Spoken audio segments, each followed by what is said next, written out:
So here we are at the second annual Prana Fest in beautiful southeast Queensland on a late autumnal day, and I'm here with Shay Douglas. And Shay, I've just had the great pleasure of watching a screening of Regeneration, and I wanted to ask you, what is regeneration and what does it mean to you? Thanks, Tina, and pleasure to be here. So the film, The Regeneration, is a 90-minute feature film which was created with the intention to capture the stories of everyday people who I believe are doing extraordinary things to give back to our environment and to create a community that supports an evolutionary progress to regenerate the oceans, to regenerate the environment, and to ultimately bring a sense of connection and unity in our everyday lives. Perfect, Shay. Because the subject of our work in this context is transdisciplinary units that go across the subjects in schools. And that sounds to me like an imminent global issue that needs a collaborative effort and a transdisciplinary approach. So I'm wondering, what kind of themes do you see that emerge when you consider how you put the piece together and what you want it to mean to your audience? Absolutely. I think it's so important to look at the multidisciplinary approach, because even in the film there's so much diversity, and even when we look at the marine conservation and science approach to planning out the coral nurseries that the foundation implemented, could be looked at through multiple lenses. As well as when we were collecting a lot of plastic off the beach, we were actually measuring how much plastic was collected. So we were taking weight, taking recordings, which could be seen from a scientific approach. And maths. And maths, of course. Awesome. Yeah, and then, even more so when we were even documenting a lot of the journeys when we were going out and doing landscape readings to implement a design system for planting out the trees. So there was a lot of different kind of perspectives. Yeah, and transdisciplinary themes. Yeah. Fantastic. So the other thing, I know you've had a strong influence and you like to have a presence in schools as well. Yep. So we want to look at from an early years right through to late secondary and even other contexts in terms of education. So I can start to think of themes that could come out of watching even snippets of your production. Yep. For an early years class, for example, and maybe that could lead to some permaculture or a community garden. Yep. What other sort of legacy would you like to see from your work? I love it. That's a great question. And I mean, one of the stories in the film, actually, we went to one of the local schools in far north Queensland, and we got the kids together and implemented a garden, like you said. And that was the best, the most fulfilling and meaningful thing that we were doing, was being the example for the next generation of children and having so much fun doing that process. It was like they were bringing so much energy to it, which made us like more enthusiastic and passionate about it. Perfect. And they were seeing, our enthusiasm for doing this was also, taken on board, and they could see that there was value in the simple things in life. Awesome.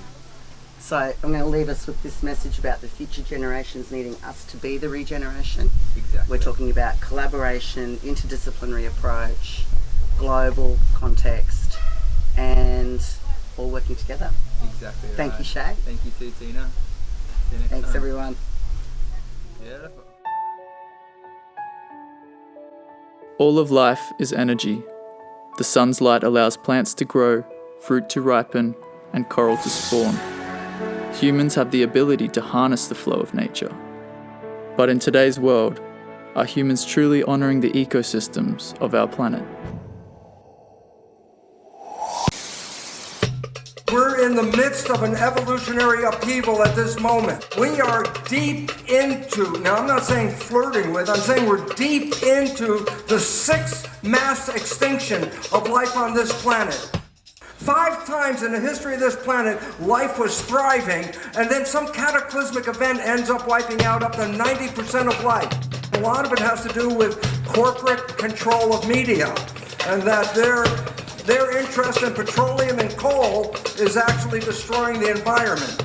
And so you really didn't hear a lot about it until recently, because now it's critical. We're looking at the last chapter of life on Earth with our current course of action. Nature is not designed for raping and violation. It's no measure of good health.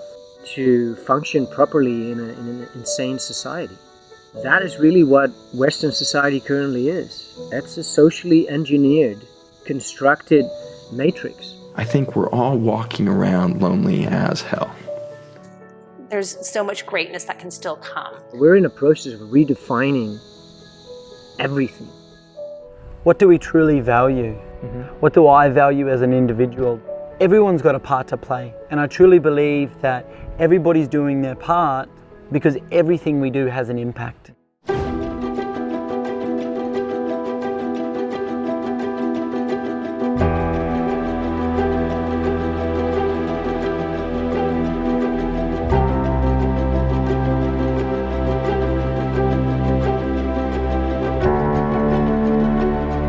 Don't go into the system, it's step out of the system and create a new system.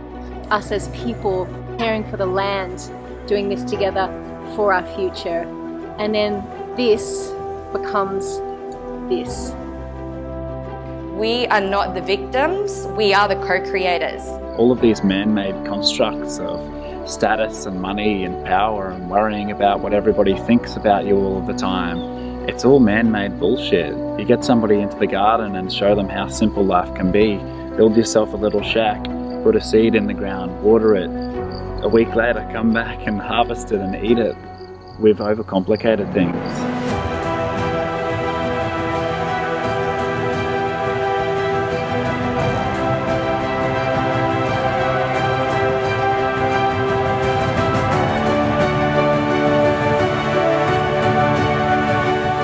Keep up with the habits, keep up with the awareness, and keep up with the learning, because the tide will turn.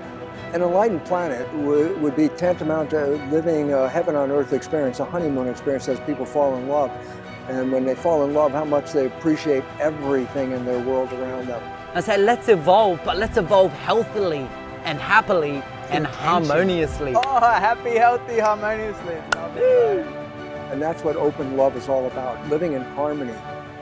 Some of the ancient tribes mention of the rainbow people coming together with the cultural people in these times to share their love for Earth and regenerate Earth, when they were calling the young people the Regeneration.